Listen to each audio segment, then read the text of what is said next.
Hi friends, welcome back to our channel Monika Shekhar Telugu blogs. ఎలా ఉన్నారనేది కింద కామెంట్ సెక్షన్లో అయితే కామెంట్ చేయండి. మేమైతే చాలా బాగున్నాం. మీరు కూడా బాగుండాలని మనస్ఫూర్తిగా కోరుకుంటున్నాను. అండ్ ఈరోజు వచ్చేసి ఒక day in my life vlog అయితే షేర్ చేయబోతున్నాను.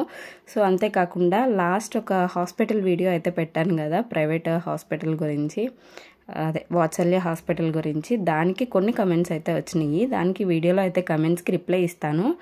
సో వీడియో కమెంట్స్ మాత్రమే చూసే వరకు అయితే చూసేసి తర్వాత స్కిప్ చేసేయండి, లేదా బ్లాగ్ చూడాలి అనుకుంటే కంటిన్యూ చేయండి. నేను ఎప్పుడు కూడా కమెంట్స్కి రిప్లైస్ ఇస్తాను, కానీ దానికి ఒక వీడియో చేసి పెట్టాలి నెగిటివ్ కమెంట్స్ కానీ ఎప్పుడు అనుకోను. బట్ ఈరోజు ఎందుకో చేయాలి అనిపిస్తుంది. సపరేట్గా కూర్చొని ఒక వీడియో చేసేంత ఓపిక లేదు, కాబట్టి ఒక వ్లాగ్ షూట్ చేశాను కాబట్టి ఆ వ్లాగ్లోనే నేనైతే షేర్ చేసేస్తున్నాను. మీకు ఒక విషయం చెప్పాను ఆ వీడియోలోని, ఇది ఒక రిక్వెస్టెడ్ వీడియో. నేను ఇలా వాత్సల్య హాస్పిటల్లో డెలివరీ అయ్యానని డెలివరీ బ్లాగ్ పెట్టిన తర్వాత ఒక అమ్మాయి ఆ వీడియో చూసి మెసేజ్ చేస్తూనే ఉంది, అక్క కాస్ట్ చెప్పండి అని.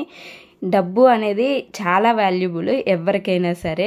తను నన్ను ఎందుకు అడుగుతుంది చెప్పండి? అమౌంట్ పరంగా తను సెటిల్ పర్వాలేదు, నేను ఇంత పెట్టుకోగలను అంటే ఆ హాస్పిటల్కి వెళ్తుంది, లేదంటే ఇంకేదైనా హాస్పిటల్ అనేది చూస్ చేసుకుంటుంది.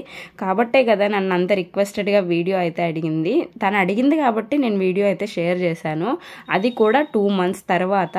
నేను తను అడిగింది డిలే చేయాలని చేయలేదు, మా హెల్త్ కండిషన్స్ అన్నీ బాగోక నేను వీడియో అయితే డిలే చేస్తూ వచ్చాను. సో ఇంకా మళ్ళీ రిప్లై ఇచ్చి 2 months తను వెయిట్ చేసింది ఆ వీడియో కోసం. మళ్ళీ 2 months తర్వాత తను, అక్క ఇంకా వీడియో పెట్టలేదు, అట్లీస్ట్ అమౌంట్ చెప్పండి అంటే 65K అయిందని చెప్పాను. 65Kనా దేనికక్క, నార్మల్ డెలివరీకి అంత కాస్ట్ అయిందా అని చెప్పి తను మళ్ళీ రిప్లై ఇచ్చింది. దానికి నేను ఇంకా అంత ఎక్స్ప్లెనేషన్ అయితే చెప్పలేను కదా, కాబట్టి ఒక వీడియో చేసి పెడితే తనతో పాటు ఇంకొంతమందికి అవేర్నెస్ లాగా ఉంటుంది, యూజ్ అవుతుంది అని చెప్పి నేను ఆ వీడియో అయితే షేర్ చేశాను. వీడియో పూర్తిగా చూసారనుకోండి మీకు విషయం ఏంటి అనేది అర్థమవుతుంది. సగం చూసేసి స్కిప్ చేసి చూస్తూ ఉంటే మీకు ఏం అర్థమవుతుంది అది నేను చెప్పేది. ఇంకా వీడియోలో ఏ కమెంట్స్ వచ్చినాయి అనేది కూడా నేను పక్కనైతే యాడ్ చేస్తాను, చూడండి. కొంతమంది అక్కడే డెలివరీ అయిన వాళ్ళు వాళ్ళ ఎక్స్పీరియన్స్ బాగుంది అని కూడా చెప్పారు. మీ ఎక్స్పీరియన్స్ బాగోలేదేమో, మేబీ మాదైతే బాగుంది అని చెప్పారు. ఇంకొంతమంది మీకన్నా చాలా దారుణంగా ఉంది మా ఎక్స్పీరియన్స్ అనేది, మీది ఇంకొంచెం బెటర్ ఏమో అనిపించింది అని చెప్పారు. ఇంకొక కామెంట్ కూడా వచ్చింది, మేబీ డబ్బులు తీసుకొని తిను వీడియో చేసిందేమో వాళ్ళకి ఫేవరబుల్గా, అందుకే బాగుంది అని చెప్పినట్టుంది. వర్స్ట్ హాస్పిటల్ అని కూడా రిప్లై ఇచ్చింది తను. నేను ఎక్కడ బాగుంది అని చెప్పలేదు, మరీ వర్స్ట్గా ఉంది అని కూడా చెప్పలేదు. నా ఎక్స్పీరియన్స్ని అయితే నేను షేర్ చేసుకున్నాను, ఇంత అమౌంట్ అయ్యింది, ఇది పరిస్థితి అని చెప్పి. మీకు నచ్చితే వెళ్ళండి, లేదంటే ఇంకా హాస్పిటల్స్ ఉన్నాయి, వాటిని కూడా చూసి మీకు ఏది బెస్ట్ అనిపిస్తుందో అది చూస్ చేసుకోండి అని కూడా నేను వీడియోలో అయితే షేర్ చేశాను. ఇప్పుడు వీడియోలో చూడకుండా ఎందుకు పర్సనల్గా తీసేసుకొని పిచ్చి పిచ్చి కమెంట్స్ అన్నీ చేస్తారు చెప్పండి? ఇంకా నాకు వీడియోకి వచ్చిన ఒక కామెంట్ ఏంటంటే, అది నాకు నెగిటివ్గా అనిపించింది. 5000 మెడిసిన్స్కి తక్కువే కదా, మీరు కార్పొరేట్ హాస్పిటల్స్కి వెళ్ళాల్సింది, ఇంకా ఎంత అవుతుందో తెలిసేది అని. కార్పొరేట్ హాస్పిటల్కి వెళ్ళే అంత అమౌంట్ మా దగ్గర ఉంటే మేము వెళ్ళేవాళ్ళమేమో. మేము అంత ఫైనాన్షియల్గా లక్షల కోట్లు ఉన్నవాళ్ళం కాదు. మామూలుగా మాకు ఎంతవరకు వీలవుతుందో అంతవరకు అయితే మేము చేసుకున్నాము. నేను ఆ కామెంట్కి కూడా ఇదే రిప్లై ఇచ్చాను. పాజిటివ్ కామెంట్స్ కూడా వచ్చినాయి, అలానే ఈ నెగిటివ్ కామెంట్స్ కూడా వచ్చినాయి. నెగిటివ్ వాటికి మాత్రమే నేను రిప్లై ఇస్తున్నాను. ఇంకా ఒక అతను అయితే పెద్ద కామెంటే చేశారు, ప్రైవేట్ హాస్పిటల్లో ట్రీట్మెంట్ డబ్బులు అవ్వకూడదు, కానీ ట్రీట్మెంట్ అయితే బాగా అయిపోవాలి. అలానే గవర్నమెంట్ హాస్పిటల్కి వెళ్తే అక్కడ ట్రీట్మెంట్ ఉండదు, డబ్బులు కూడా అవ్వవు. ఈ రిలేటెడ్గా అయితే ఆ కామెంట్ పెట్టారు. కామెంట్ కూడా నేను స్క్రీన్ మీద ఇస్తాను, చూడండి. మీరు అసలు వీడియో పూర్తిగా చూసారా? వీడియో చూస్తే మీకు అర్థమవుతుంది ఏంటి అనేది. నేను నా పర్సనల్ ఎక్స్పీరియన్స్ అంతా కూడా నేను షేర్ చేసుకున్నాను, ఇలా దీనికి ఇంత అమౌంట్ అయ్యింది అని చెప్పి. యాక్చువల్గా నేను ఫస్ట్ విజిట్లో మేడం దగ్గరికి వెళ్ళినప్పుడు ఆవిడ నాకు 40,000 అవుతుంది అని చెప్పారు. పీడియాట్రిషియన్ ఖర్చులు 5,000 అని చెప్పారు. కానీ పీడియాట్రిషియన్ ఖర్చులు, వ్యాక్సిన్స్ కూడా వేయలేదు మా బాబుకి, జస్ట్ వెయిట్ మాత్రమే చూశారు, కానీ 5,000 అయితే తీసుకున్నారు. ఇంకా అంబులెన్స్ ఇక్కడ నుండి అక్కడికి హాస్పిటల్కి, వేరే హాస్పిటల్కి తీసుకెళ్లిన తోలో 2,500 వేశారు అంబులెన్స్కి. కానీ అంబులెన్స్ సర్వీస్ అనేది ప్రాపర్గా బాగాలేదు అని చెప్పాను. ఇంకా అంతకన్నా నేను నెగిటివ్గా ఆ వీడియోలో అయితే ఏమీ షేర్ చేసేలేదు. నర్సులు కొంతమంది, అందరూ అయితే బ్యాడ్ అని నేను చెప్పలేదు, కొంతమంది సిస్టర్స్ ఉంటారు కదా, వాళ్ళు ఇలా మెడిసిన్స్ చేశారు, కానీ బిల్లు కూడా నాకు పడిపోయింది. కానీ ఫార్మసీలో కూడా ఇదే జరిగింది అని చెప్పి, ఫార్మసీలో కూడా నాకు బిల్ ఇవ్వలేదు. నేను అడిగాను కానీ బిల్ ఇవ్వలేదు, మెడిసిన్స్ ఇలా అయిందని చెప్పేసి నేను చెప్పాను.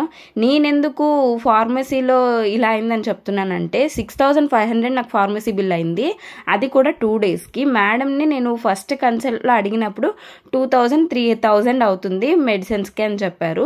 6500 అయింది.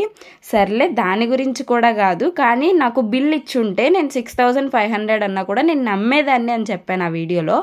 సో అలా కాకుండా మీరు సగం సగం వీడియో చూసేసి మాకు కామెంట్ సెక్షన్ అనేది ఓపెన్ ఉంది కదా, పిచ్చి పిచ్చి కామెంట్లు అన్నీ చేసేద్దాం, మన నోటుకు వచ్చినవన్నీ చెప్పేద్దామని చెప్పేసి చెప్పినట్టే ఉంది. అది మేడం అయితే డెలివరీ అస్సలు బాగా చేయలేదు, సి సెక్షనే చేసేస్తారు అనేసి నేను చెప్పలేదు. మేబీ నా కండిషన్ కూడా క్రిటికల్ అయ్యింది, నేను అది కూడా చెప్తున్నాను. ఎందుకంటే 20 hours పెయిన్స్ అంటే అంతకన్నా ఇంకెక్కువసేపు నేను వెయిట్ చేయలేను, మేడం కూడా అలా చూస్తూ వెయిట్ చేయలేరు. కాబట్టి మేబీ బాబు కూడా నెక్కి నాట్స్ అనేవి వేసేసుకున్నాడు. ఇంకా దానివల్ల కూడా ఆవిడ క్రిటికల్ సిచ్యువేషన్ కాబట్టి ఆపరేషన్ చేయాలని అనుకున్నారు. ఆ విషయం ఆవిడ నోటి నుండి రాకుండా అయితే నేను నా పర్సనల్గా చెప్పలేదు. మేడం అన్నారు, నీకు సిజేరియన్ అవ్వాల్సిన డెలివరీ, కానీ నువ్వు ఆల్మోస్ట్ డెలివరీకి ఒక 2-3 minutes దగ్గరలో ఉన్నావు కాబట్టి నేను నార్మల్ డెలివరీ చేశాను, లేదంటే నీకు సిజేరియనే చేయాల్సిందే అని చెప్పేసి మేడం చెప్పారు. నిజంగా చెప్తున్నాను, ఆవిడ 100% నార్మల్ డెలివరీకే ట్రై చేస్తారు. ఎందుకంటే నాకు చిన్న చిన్న పెయిన్స్తో వెళ్ళినా సరే నాకు మెడిసిన్స్ పెట్టి అవి ఇంక్రీజ్ అయ్యే వరకు, ఇంకా సెకండ్ డెలివరీ ప్రోగ్రెస్ లేదు అనేసి మేడం వెయిట్ చేశారు. నేను అదైతే నిజంగా చెప్తాను, ఇంకెక్కడైనా అయితే నాకు ఇంత క్రిటికల్గా ఉన్నందుకు ఆపరేషనే చేసేవారేమో. కానీ ఆవిడ, నేను ఫస్ట్ నుండి ట్రీట్మెంట్కి వెళ్ళిన ఫస్ట్ నుండి కూడా ఆవిడ చెప్తుంది, నీకు నార్మల్ అవుతుంది, చక్కగా వాకింగ్ ఎక్సర్సైజులు చేస్తూ ఉండు అనే చెప్పారు. అలా చేయడం వల్ల బ్రీచ్ పొజిషన్లో ఉన్న బేబీ కూడా నాకు రొటేట్ అయింది. నాకు నార్మల్ డెలివరీకి 20 hours పట్టిందేమో, కానీ ఫైనల్గా అయితే నార్మల్ డెలివరీనే అయింది. ఇంకొక 1 hour టైం పడుతుంది అంటే మాత్రం మేడం ఖచ్చితంగా సిజేరియనే చేసేవారు, అది ఆవిడే చెప్పారు. మా కన్నయ్య అయితే రెడీ అయిపోయాడు, క్యూట్గా ఏడుస్తున్నాడు అనమాట. ఎందుకంటే వాడికి ఆకలి నిద్ర అన్నీ కలిపి వచ్చేస్తున్నాయి. అదేంటంటే నేను నిద్ర మధ్యలో లేపేశాను కదా, అందుకు మా సారికి నిద్ర వస్తుంది అనమాట. ఇప్పుడు బాగా దువ్వితే కొంచెం మసాజ్ లాగా అవుతుంది కాబట్టి మొత్తం బుర్రలో ఉన్న స్ట్రెస్ అంతా కొంచెం తగ్గుతుంది. వీడికే స్ట్రెస్ ఉంటుంది, పాలు తాగేది పడుకునేది తప్ప. సో అందుకు కొంచెం మసాజ్ లాగా చేస్తున్నాను నా కన్నయ్యకి. కదా నాన్న, కదా కదా ఎందుకు వీడియో చూడగానే ఏడు పంపిస్తావు? మామూలుగా అయితే ఏడుస్తూనే ఉన్నాడు రెడీ చేస్తున్న కానండి, అందుకే వీడియో అయితే తీయలేదు. చిన్ని కన్నయ్య, వీడియో తీయలేదు కదా నేను. కన్నయ్య ఇచ్చు పండు రుతిక్.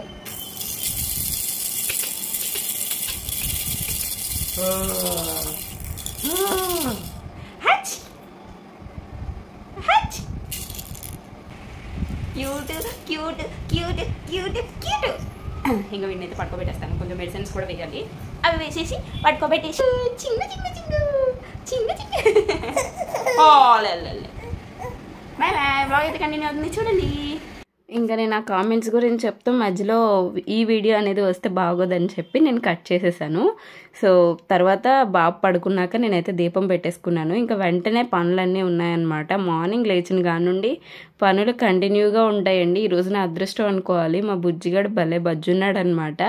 సో వాడు ఒక్కొక్కసారి అలానే పడుకుంటాడు, ఎందుకంటే నైట్ వాడు 2 o'clock నుండి ఆల్మోస్ట్ 4 వరకు పడుకోలేదు, మళ్ళీ 4 to 6 వరకు పడుకున్నాడు. 6 నుండి మళ్ళీ పడుకోలేదన్నమాట. ఇంకా వాడికి వెంటనే 8 అలా అయింది, ఇంకా పడుకోబెట్టేశాను. ఉయ్యాల్లో వేసి ఊపేస్తే పడుకుని పోతాడు. సో వాడు పడుకున్నాక నా పనులు కొన్ని కంప్లీట్ అయినాయి.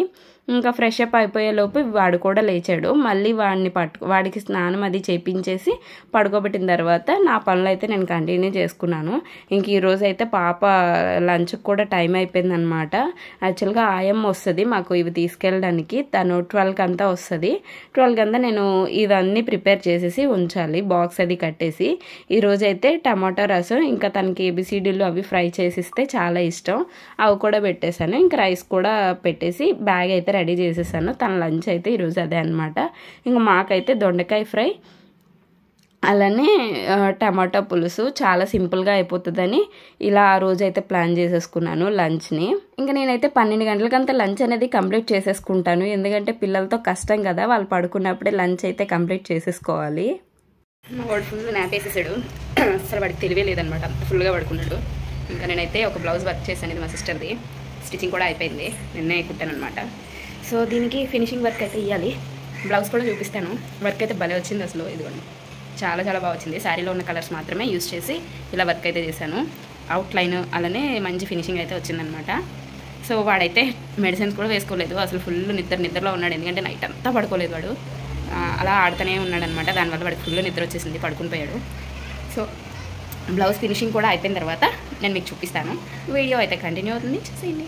ఇంకా వాడైతే పడుకున్నాడు, లేవలేదు కాబట్టి నేను వర్క్ చేసిన బ్లౌజ్కి కొంచెం థ్రెడ్స్ అవి ఉంటాయి కదా, ఇవన్నీ కూడా కట్ చేసేస్తున్నాను. ఇప్పటివరకు బయట వాళ్ళు అయితే ఎవరివి వర్క్ చేయలేదు, ఎందుకంటే ఎవరు ఇంకా ఇవ్వలేదు, ఎవరికి తెలీదు కూడా నేను ఇలా వర్క్ చేస్తున్నానని చెప్పి. బోర్డు అది పెట్టుకుంటే ఇస్తారేమో మేబీ, చూద్దాము. ఇంకొంచెం మా హస్బెండ్కి అయితే అస్సలు ఖాళీ అవ్వట్లేదు ఏది చేద్దామన్నా, తనకి కొంచెం ఫ్రీ అయినాక నాకు ఏది కావాలంటే చేస్తానన్నారు. ఇంక ఈ లోపు పిల్లలు చూసుకుంటూ ఇంట్లో ఉన్నవే కంప్లీట్ చేసేసుకుందాము, స్టిచ్చింగ్ అన్నీ కూడా అని చెప్పి ఇలా అయితే చేసుకుంటున్నాను. బ్లౌజ్ అంతా కూడా ఎక్కడ కూడా ఎక్కువ దారాలు అయితే లేవు, చిన్న చిన్న దారాలు ఉన్నాయి, అవి కూడా కటింగ్ అయితే చేసేసుకొని ఇంకా ఫినిషింగ్ అయితే ఇచ్చేసాను అనమాట, స్టోన్స్ అవి అంటించేసి. సో ఫైనల్ లుక్లో బ్లౌజ్ ఎలా ఉంటుంది అనేది చూపిస్తాను, చూడండి. ఇంకా ఇదన్నమాట బ్లౌజ్ అయితే చాలా బాగా కుదిరింది, వర్క్ చాలా బాగా వచ్చింది. ఇంకా వీడు లేచాడు, వీడు లేచిన తర్వాత వ్లాగ్ కంటిన్యూ చేయడం అనేది జరగదు, కాబట్టి వీడియో అయితే ఇక్కడతో ఎండ్ చేసేస్తున్నాను. హోప్ ఈ వీడియో మీకు నచ్చిందని అనుకుంటున్నాను. నా వీడియో కనుక నచ్చినట్టయితే లైక్ చేసి, షేర్ చేసి, కామెంట్ కూడా చేయండి. మర్చిపోకుండా సబ్స్క్రైబ్ చేసుకొని పక్కనే ఉన్న బెల్ ఐకాన్ యాక్టివేట్ చేసి ఆ నోటిఫికేషన్ క్లిక్ చేయండి, అప్పుడు నేను ఏ వీడియోస్ పోస్ట్ చేసినా మీ వరకు ఈజీగా నోటిఫికేషన్ అనేది వచ్చేస్తుంది. Thank you so much, thanks for watching, by by, have a nice day.